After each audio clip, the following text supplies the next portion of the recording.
શ્રી સંતરામ તપોવન કેન્દ્રમાં ગર્ભાધાન સંસ્કાર, પુષ્પવન સંસ્કાર, સીમંતનિયન સંસ્કારનું આયોજન કરાયું. શ્રી સંતરામ મંદિરમાં પરમ પૂજ્ય મહંત રામદાસજી મહારાજની પ્રેરણાથી અને સંત નિર્ગુણદાસજી મહારાજના સાનિધ્યમાં શ્રી સંતરામ તપોવન ગર્ભ સંસ્કાર કેન્દ્રમાં ગર્ભાધાન સંસ્કાર, પુંસવન સંસ્કાર, સીમંતનિયન સંસ્કારનું આયોજન કરવામાં આવ્યું હતું, જેમાં 32 તપોવન માતાઓએ સંસ્કાર વિધિનો લાભ લીધો હતો. શ્રી સંતરામ તપોવન ગર્ભ સંસ્થાન કેન્દ્ર તથા Shri Santram child brain development સેન્ટરમાં મહિનાના દર 2 તથા 4 મંગળવારના હિન્દુ વૈદિક સંસ્કૃતિ પ્રમાણેના 10 સંસ્કાર વિધિનું આયોજન કરવામાં આવે છે.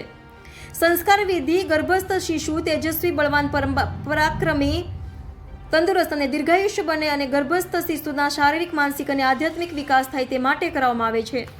સંસ્કાર વિધિ સંપન્ન વેદાંતાચાર્ય તથા ભાગવંત કથાકાર પરમ વિદુષી કલ્પનાબેન ત્રિવેદી દ્વારા કરાવવામાં આવી હતી.